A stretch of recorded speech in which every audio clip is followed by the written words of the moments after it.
Back again. More 5NL.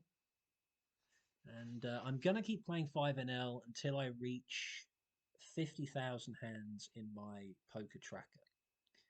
That's what I'm intending to do. Then just play 10NL, assuming that the remaining about 6,000 hands. I think I've got 44,000 in there at the moment. Do it to 50,000 and then move up to 10NL permanently. Because I think I've put up enough 5NL stuff now. Oh, I will move back down if it goes terribly. But yeah, I think I'm ready to move up to a higher stake. So and I think I'll probably try and get the graph on a video at some point if I work out how to do that. Shouldn't be too difficult. Probably just do a quick video just to show the results. And the ace queen here, very nice run out. So pretty straightforward bet. Yeah, 2/3 seems fair.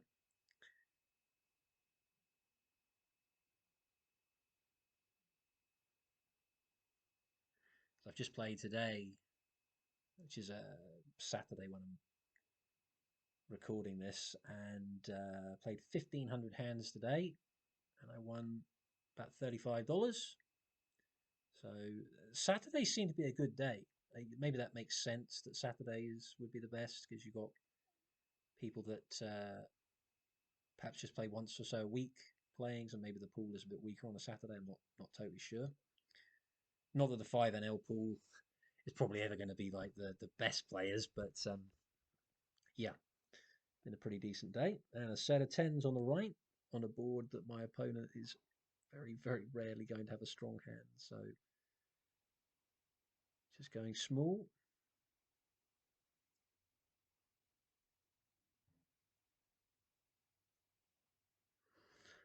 Also want to play 50,000. It's probably not a quite big enough sample to say that I'm definitely winning at something, because you can run good or bad over that number of hands. So that's why I want to get to at least 50,000.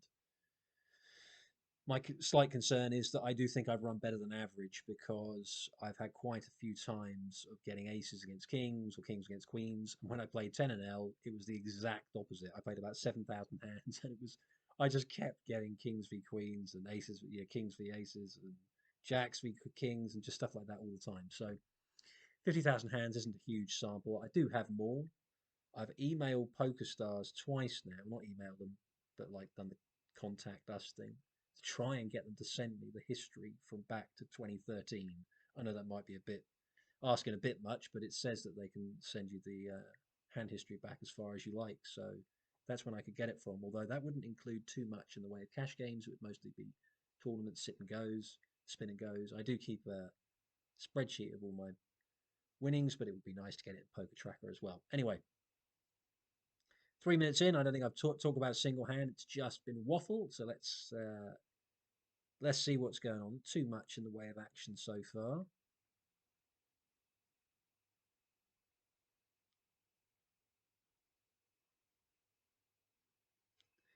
I don't exactly think I have enough subscribers really, or people interested to consider possibly doing an actual stream at some point.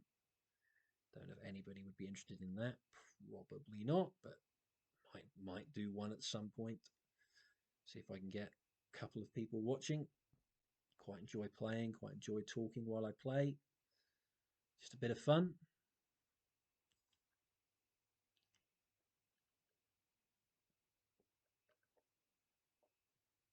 Also, it'd be nice to get a tournament video up on the YouTube channel, but I haven't played many tournaments for a long time. It's difficult to find enough time to actually play them, because if you go well in them, they can take many, many hours.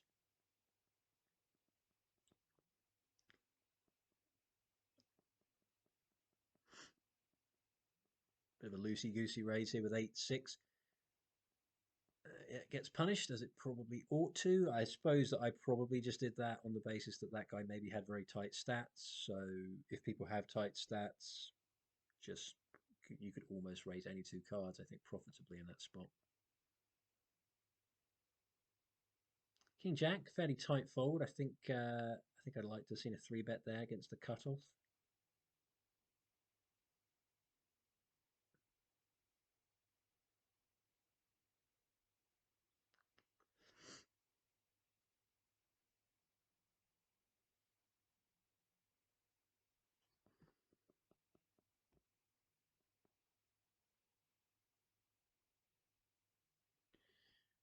Ace Queen, and I think yeah, I think we're going to raise this. Probably go to, yeah, I think go a little 13 is fine because we've got the extra limper. Usually this would be 12, but go 13 because of that person who limped in second position.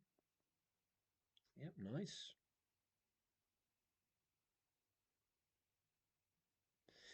This is something that I think when I played 10NL didn't work as well, just constantly raising from the small blind. I think I do it too much. I do it too much because I say I do it too much. I don't do it too much at 5NL where people are not three betting aggressively enough from the big blind, so you can get away with it quite a lot. I think in general people just aren't three betting or four betting anything like as much as they ought to. So uh, you know, a lot of raises where you open that maybe you shouldn't, you'll get away with at 5NL. That as you gradually move up stakes, you just won't keep getting away with.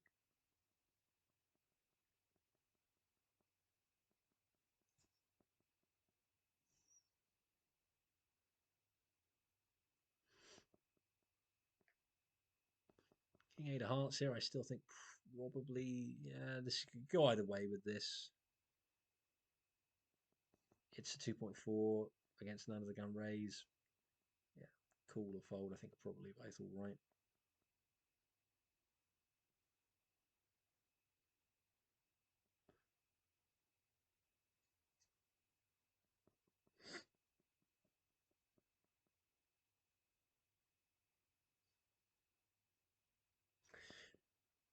And also one thing that I've looked at my poker tracker is my fold the three bet percentage I think is a little bit high, but that is also because the amount of times you get three bet is much less than perhaps it ought to be. So the ranges consequently of those three bets are stronger than they ought to be. That makes sense. So over folding is probably the right thing to do.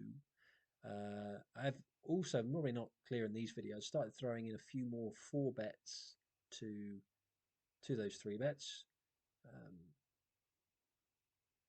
particularly when you're a bit deeper.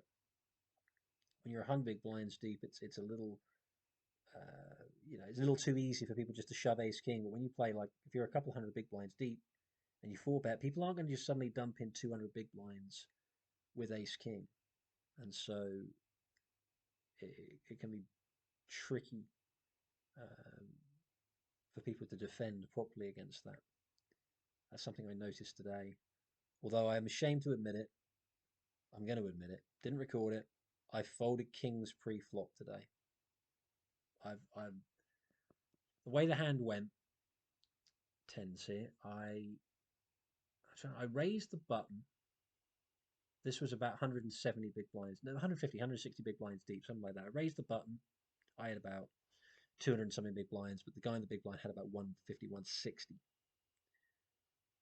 Uh, the small blind called. The big blind squeezed up to something like 12 or 13. I raised, I four bet to 26, 27. The small blind called. So so I raised the button, small blind just called for 2.2. The big blind squeezed. I raised the 26. There's the small blind who had 2.2 in the middle and never ever should have a hand that can call here, somehow calls. And the big blind went all in. I think the speed of light would be an understatement. And I thought for 170 big blinds, somebody doing it that quickly, what hand is that? Is it anything other than aces? Does someone do that with queens at that speed? I doubt it. So it's probably aces, kings, or ace king, and I made a, what I thought was a disgraceful fold. Very, very, very rarely fold kings pre. Very, very rare, but that was one occasion where I did. I was really hoping the other guy would call. Wouldn't have made much sense for him to have a hand to call with, but I was hoping he would, just to see whether or not I was right. I'll never know. But it was about 100, I think it was about 145 more big blinds to call, something like that. I can't remember the exact sizing, but it was a lot. It was a lot of big blinds. and just on the speed with which some people make decisions. Like if somebody doesn't have to think at all, it might be that you could say that he's already just decided before it comes back to him what he's going to do. So he's already done his thinking. It might be that a very quick play is often going to be ace king. Who knows? But that might be one of the very rare occasions that I've ever folded kings.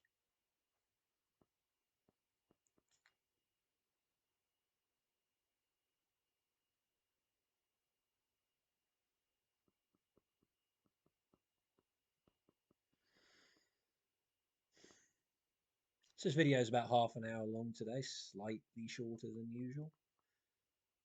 I think this was because when I was playing, I just had a quick half-hour session, then I went to watch The Apprentice or Silent Witness or something like that.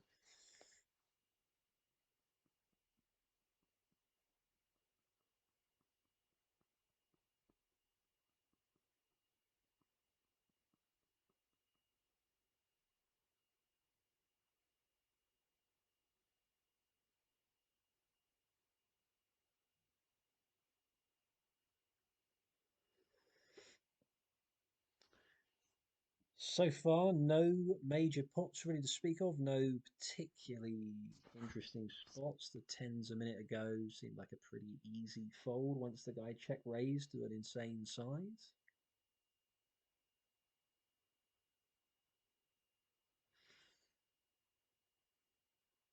And I think I started to play a little bit more aggressively. The session I played today, I was three betting more, four betting more, just generally being a little bit more aggressive. So these sessions here, one thing I have noticed, they just seem to be all very cagey. Not just my opponents, but me too. Just a little bit meek almost. Like the ace three here, it depends on his stats, but I wouldn't hate a four bet with that kind of hand. I decided to go small here with ace ten of diamonds. It's fine. Well, I don't think I would want a barrel on this card. I don't see really what would. I'm not sure we're going to get him to fold much. Yes, we could get him to fold a hand like ace jack with a club, but he's not going to fold any pair, any king. I don't like this play if I'm going to bet. I don't like this. I don't see what I'm really trying to get him to fold. Am I trying to get him to fold some like sevens? Yeah, that's. I think that's just picking a really bad spot to be more aggressive. I don't see that there are just enough hands we can get him to fold. If we were going to try to get him to fold, you need to bet big on the turn and then be blasting the river. I think the best play there was just simply to give up once he called the flop. So there was an unnecessary burning of 20 big blinds, or 15 big blinds, whatever I bet on the river.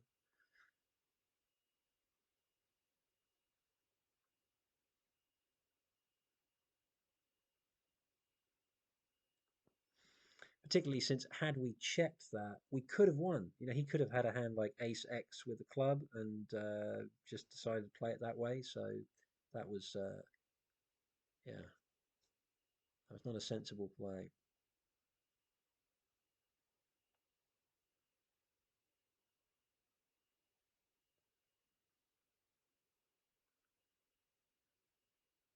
Yep, now ace on here, so it's a pretty clear value bet. I think a third pot is fine.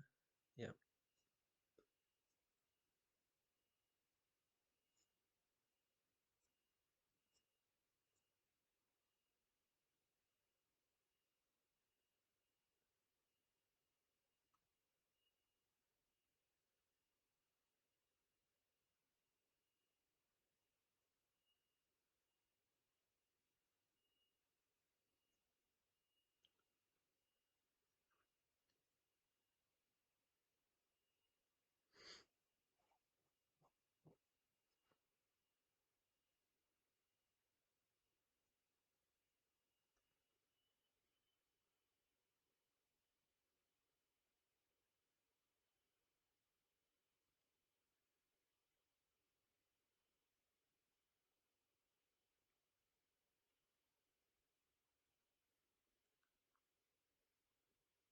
Yeah, there's a spot with the 8-7 where I think I wouldn't have hated a turn bet. Everyone's acting like they're allergic to it. Wouldn't have been a bad spot to bluff.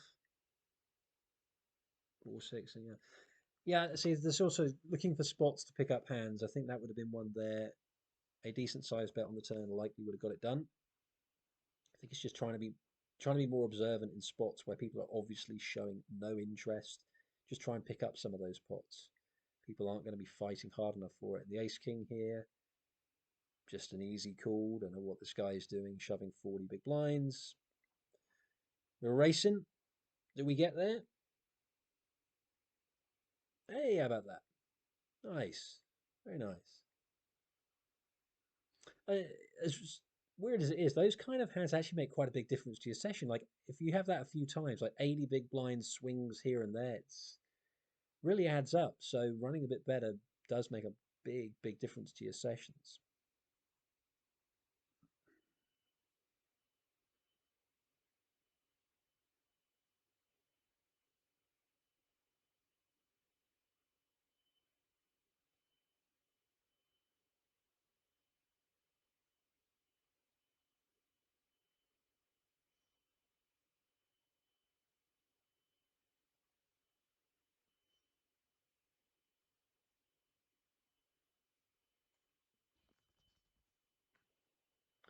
We've got the nut straight on the left, flopping the nut straight. It's like shame about the turn.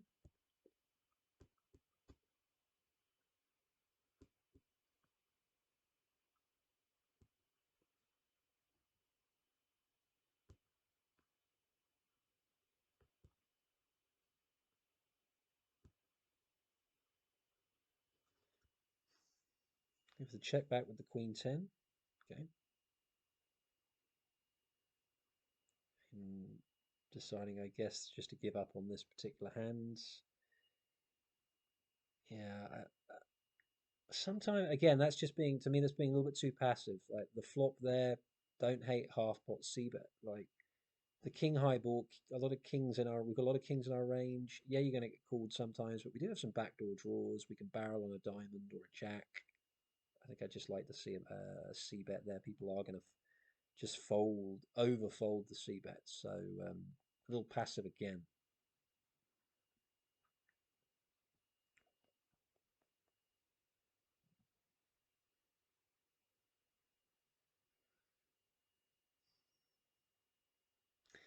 Yeah, that's it. Labeling and making notes on players, I think that's something I don't do enough. I tend to just label people if they're below full stack, even though that's something I very much used to do, and I've only recently started doing a proper top up. In general, people playing weird stack sizes are weaker players, so it's just good just to. And I have all of my uh, weaker player or bad player sort of labels. They're all blue, so light blue is just below full stack, indicating that they're probably not great. I think a slightly darker blue is a fish, and then a real dark blue is a whale if I've seen somebody do something absolutely hideous. But I think that, and particularly like note taking, these are things that I need to do more of because I know I don't do it enough. Half the time I'm just simply not quick enough to write notes on somebody.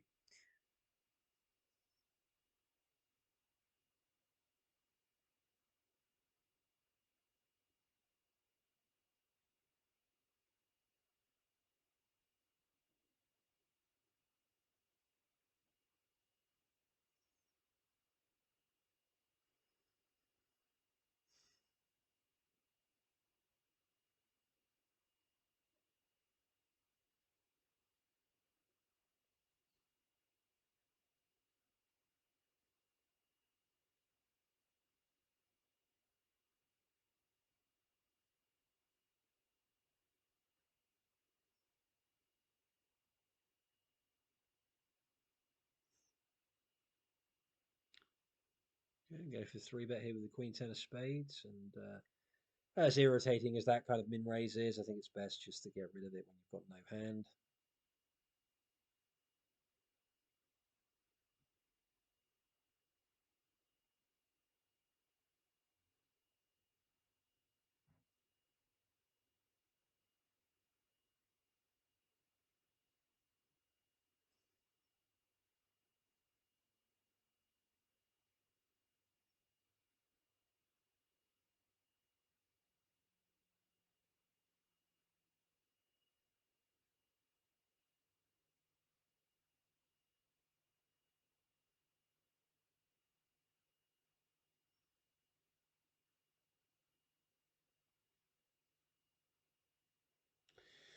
Queen nine of clubs here, probably cool when there's that many people in the pot with a hand that's got potential.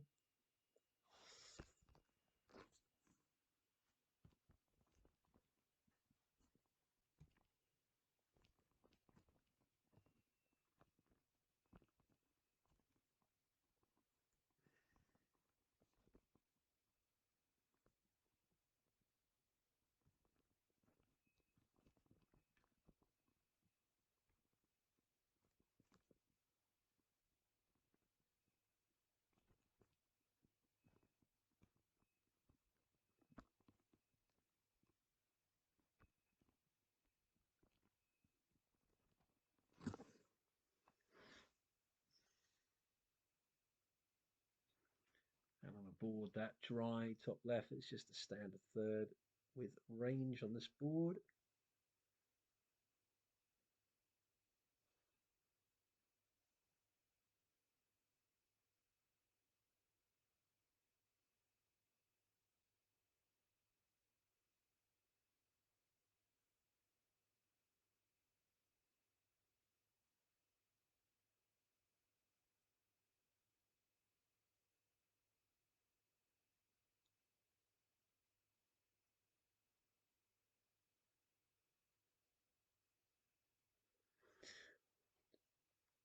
Again, a little passive, just choosing to call with the ace 10.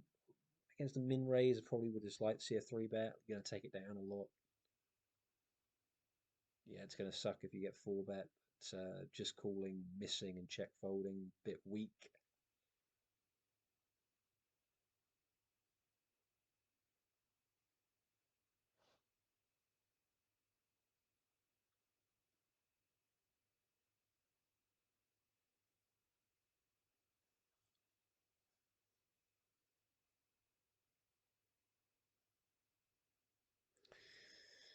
Righty, the Cowboys. It's been a session without too many great starting hands.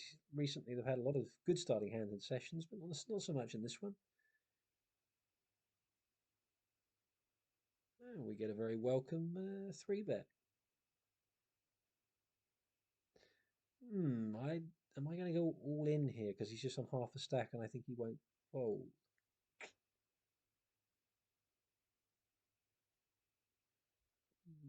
Don't know about that.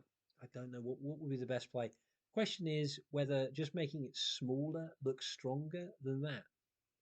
I tend to think if you raise that to say 19 big blinds, it looks stronger in many ways than just going all in. But I do think with a hand as strong as kings, probably just going to a regular 4-bet size makes more sense. With queens and jacks, I think going all in is better. Aces definitely. In fact, aces I think probably just call would be best. Kings either call or smalls. I think probably that was a mistake. But it might be that he had super silly stats, and I thought that he'll never ever fold.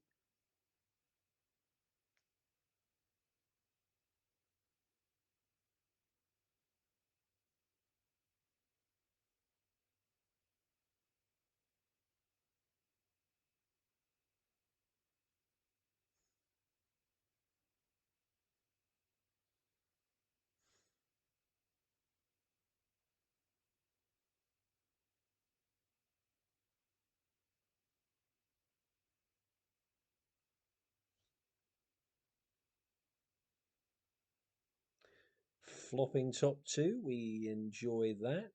Are we going to go for the raise or a call?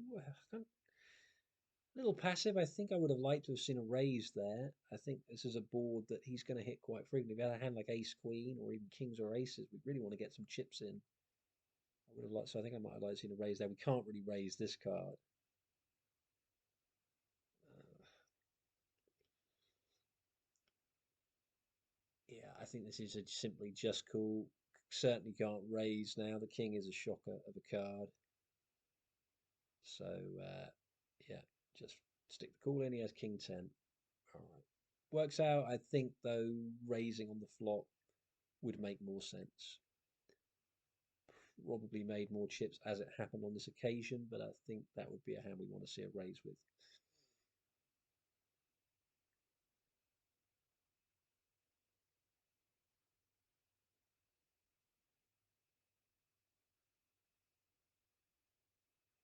And a flurry of cards at the end here. So we go very, very small with the ace jack.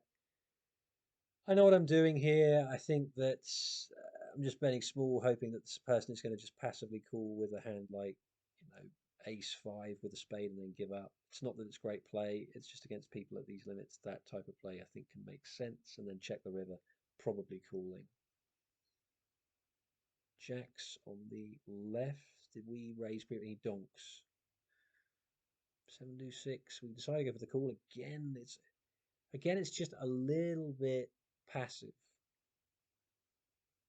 And against that sizing, we have a clear just call. Certainly don't want to raise now.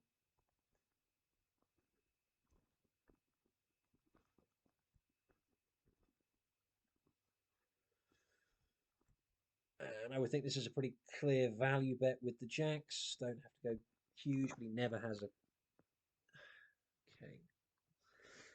So I think a pretty clear weakness in my game is excessive caution in quite a few spots. I think it's a value bet. Queens, kings, or aces with 3-bet pre. If he has two pairs, set or a straight, I don't think he's going to check the river. So if we just go a third pot, something like that, even half pot, I think that would make sense with the jacks. We missed out on value there.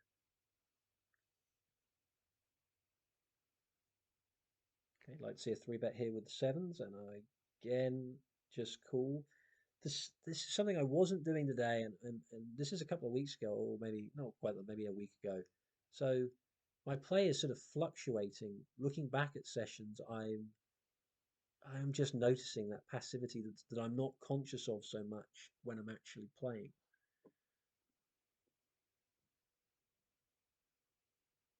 It's not that calling with sevens in the small blind there is horrible. I'm not a big fan of calling from the small blind in general, but I think I would just like to see against the button open, just 3-bet.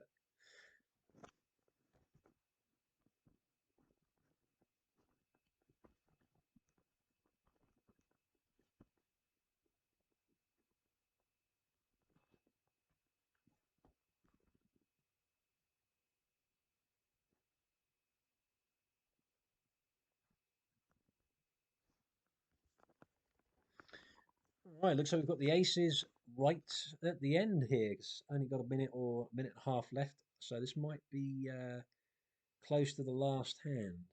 We'll go for a little stab with the ace-7 just to try and pick it up, get him to fold maybe the queen jacks, king queens that have a bit of equity. We'll go for a 3-bet with the aces.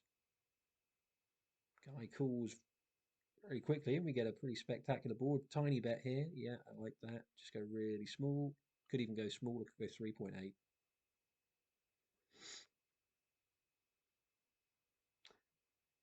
Well, I think this is about as easy as it gets. Just call when you've got top set on a board that dry. This is what you call pretty damn sweet. So we're checking and calling. And what's he got? He's got king 8, so a bit of a donation there. And we really have been on the right side of that thing quite a bit lately. That's been a decent portion of why I've had a better run. Just getting strong hands and then getting. Uh, it's weird. You don't see too many people bluffing. Then out of nowhere, you see a guy completely losing his mind with a hand like King 8. Anyway, so session comes to an end, and the result was plus $6.67. The aces at the end there playing a pretty big part in that, winning almost a full buy-in at the end. Some errors, I think, some things to work on. Thanks for watching, and I'll see you in the next video. Take care. Bye-bye.